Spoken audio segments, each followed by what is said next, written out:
America की जानिब से ईरान पर गिराया जाने वाला बंकर बस्टर बम ना फटा और ना फटने के बाद उसकी टेक्नोलॉजी ईरान के पास आ गई। उस टेक्नोलॉजी के ईरान के पास आने के बाद ईरान ने उस टेक्नोलॉजी का तोड़ भी निकाल लिया है और अपनी जौहरी तनसीबात को महफूज भी बना लिया है। आमिर रज़ा से इस बारे में बात करते हैं। आमिर भाई, बंकर बस्टर बम नहीं फटा था, ईरान के पास टेक्नोलॉजी आ गई, ईरान ने उस टेक्नोलॉजी का तोड़ भी निकाल लिया। अब अगर अमेरिका हमला करता है तो ईरान के पास उसका क्या तोड़ होगा? देखिए, पहली बात तो यह है कि तोड़ तैयार कर लिया गया। या GBU-57 की आप बात करें, जो बम गिराया गया था जब जंग जून, जो कि इसराइल और अमेरिका ने मिलकर एयर स्ट्राइक की थी तमाम न्यूक्लियर जो उनकी तनसीबात थी उनके ऊपर, उस पर जो GBU-57 था उसमें से एक बम जो था वो फट नहीं सका था। और ये अगर फट नहीं सका तो इसमें मैंने इस पर पहले भी बात की थी। मैं दोबारा जब राफेल का मामला आया जासूसी का, तो मैंने आपको बताया था कि कोई भी वेपन आप खोल लेना तो आप उसको तोड़ निकाल लेते हैं, यानी आपको समझ आ जाती है कि इसको कैसे ब्लॉक किया जा सकता है, यहाँ इसकी काउंटर जो है कैसे बनाया जाता है। मैंने एक लफ्ज़ इस्तेमाल किया था कि ब्रेटा का पिस्टल जो है, अगर इसको खोल लिया जाए तो इसके ख़िलाफ़ जो शील्ड बनेगी वो किस तरह की होगी। GBU-57 भी, उसके साथ भी यही कुछ हुआ। अच्छा, ये स्टोरी जो थी, ये अमेरिकन एक थिंक टैंक है, एक एजेंसी है जिसने ये पूरी स्टोरी रिवील की। मैं दे देता हूँ, आप उसको लगा भी लीजिएगा कि उस स्टोरी के अंदर ये चीज़ शामिल थी कि ईरान ने तेज़ी के साथ अपने न्यूक्लियर्स जो उसकी तनसीबात हैं, एटमी रिएक्टर्स हैं, उनके जो इनर और आउटर जो उनके रास्ते हैं उन पर मिट्टी डाल दी है। इसकी तस्वीरें भी मौजूद हैं। हिंदुस्तान टाइम ने भी इस पर पूरी एक स्टोरी की है और उन्होंने ये सारी तस्वीर के साथ बताया कि सैटेलाइट इमेजेस ये बता रहे हैं कि ये सारी तैयारी GBU-57 के अगेंस्ट है। GBU का मतलब है ग्रेट बम ऑफ USA, बिल्कुल। United states. GBU-57 जो है ये जाकर को 60 मीटर की गहराई में फटता है। अच्छा, ये तो जो मट्टी वाली तस्वीरें, ये तमाम वो पुराने रिएक्टर्स की तस्वीरें हैं जिन पर हमला किया गया था और उन पर अब बड़े पैमाने पर, मैंने उस दिन भी एक लफ्ज़ इस्तेमाल किया था कि ईरान, अमेरिका ने कहा था कि मैंने तबाह कर दिया और ईरान ने कहा था इसके एग्ज़ास्ट जो हैं उनको तबाह किया गया है। जो उनकी चिमनी और उनके रास्ते हैं, दरवाजे हैं, गेटवेज़ हैं, उनको तोड़ा गया है, यानी उनको तबाह किया गया है, वो मौजूद हैं। अब ये सैटेलाइट तस्वीरें, इमेजेस बता रहे हैं कि बड़े पैमाने पर मट्टी डाली गई है, यानी मट्टी के नीचे क्या है, उसकी क्या शेप बनाई गई है, ये अभी तक रिवील नहीं हो सका। सिर्फ मट्टी ये नजर आ तस्वीरें, रही है, उस पे कंक्रीट है, क्या चीज़ें हैं, ये सारा अभी ज़ाहरी तस्वीरें जो हैं ये सामने आई हैं, जो कि इस्फ़हान की हैं और तेहरान की हैं। जो तेहरान के नज़दीक जो एटमी रिएक्टर है और जो इस्फ़हान में मौजूद है। एक ख़बर और है, और ये ज़्यादा मैं समझता हूँ इस मट्टी डालने वाली ख़बर से भी ज़्यादा बड़ी ख़बर है, वो है नंतर। नंतर एक इलाका है जी, नंतज़ ना नंतर्स, ये ईरानी प्रोनाउंसिएशन में क्या होगा। इस इलाके के अंदर, पहाड़ों के अंदर एक ऐसी सुरंगें मौजूद हैं जहाँ तक ये भी जो है GBU-57 ये भी नहीं पहुँच सकता है। ये भी इतलात हैं।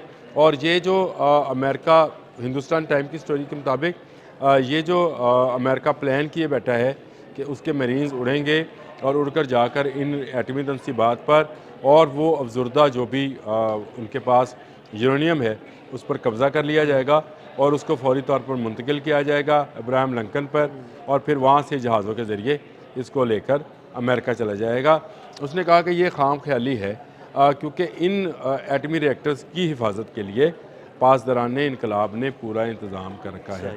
पूरे मिसाइल सिस्टम्स जो हैं वो इस वक्त एक्टिव हैं।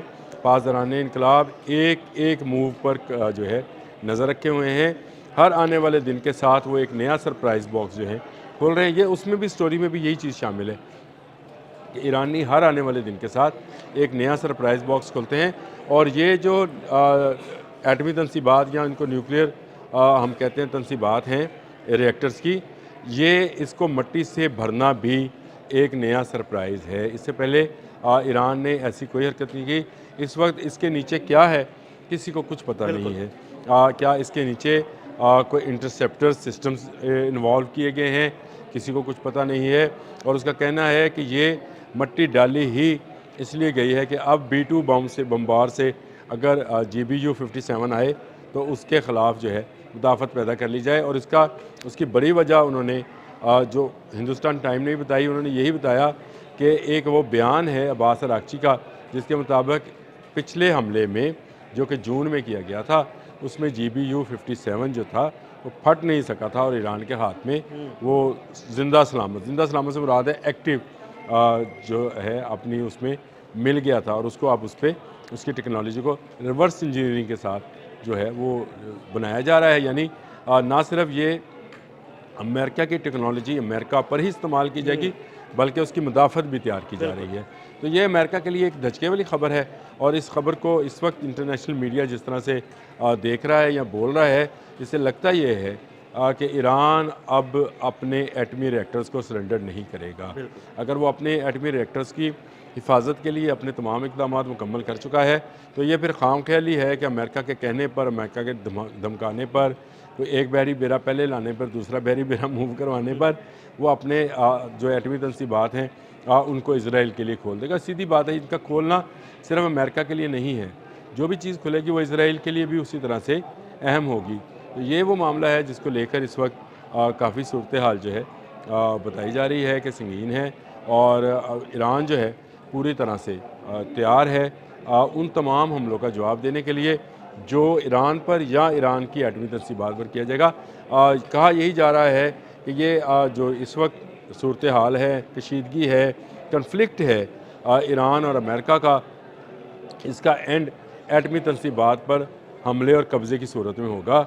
जब इन पर कब्ज़ा कर लिया जाएगा तो उसके बाद शायद पासदाराने इनकलाब जो हैं वो अपने हथियार फेंक दे। लेकिन ये इतना आसान नहीं, आसान नहीं होगा। मैंने पहले से कहा कि पासदाराने इनकलाब 9.5 लाख की फ़ौज है, और वो जो है वो कभी ये बर्दाश्त नहीं करेगी। वेनेजुएला तो है नहीं कि आप मरीन्स भेजें वो किसी मुल्क में देखें, उतरें और दूसरी वो उन पर कब्जा कर लें। बड़ी बात यह है कि वेनेजुएला का फोर्स जो थी वो दुनिया के सामने ओपन थी, ना वो कोई वेपन्स बनाते थे, ना उनके पास कोई वेपन्स था। ईरान तमाम का तमाम गुप्त है, ईरान की तमाम टेक्नोलॉजी गुप्त है। ईरान ने क्या चीन से लिया, क्या रशिया से लिया। आबिर भाई मैं बता दूं अपने नाज़रीन को, गुप्त का मतलब है कि खुफिया, कि किसी को पता नहीं है। आप गुप्त का लफ्ज़ इस्तेमाल करें, हमारे नाज़रीन सोचोगे कि गुप्त का क्या मतलब है। हाँ नहीं, गुप्त का मतलब छुपा हुआ, छुपा हुआ, हिडन जो है। तो एक टेक्नोलॉजी जब हिडन होती है तो उसको पकड़ना मुश्किल हो जाता है, और आपको पता नहीं है कि दीवार के पीछे जो बंदा मौजूद है उसके पास कौन सा वेपन है। ये आप जितने मर्जी बड़े पहलवान हो, आपके पास चाहे क्लाशनकोफ हो, लेकिन अगर आपको ये इदराक नहीं है ना कि दीवार के पीछे बैठे बंदे के पास क्या है, तो आप उससे डर रहे होते हैं। ये अमेरिका की सूरत हाल है इस वक्त। वो दीवार के पीछे, ईरान की दीवार के पीछे क्या है ये उसको समझ नहीं आ रही है। हर आने वाले दिन के साथ एक सरप्राइज़ बॉक्स खुलता है, नई चीज़ सामने आती है। ये सैटेलाइट इमेजेस जो हैं जो आपको स्क्रीन पर भी शायद नज़र आएंगे साथ साथ, उनमें साफ देखा जा सकता है कि कैसे गेटवेज़ पर जो है मट्टी से उनको भर दिया गया। जी बहुत शुक्रिया आमिर रज़ा जी। बिल्कुल, आमिर रज़ा ने बड़ी तफसील के साथ इस सारे मामले के बारे में आपको बताया। अदील अहमद और आमिर रज़ा को इजाज़त दीजिएगा। अल्लाह हाफ़िज़।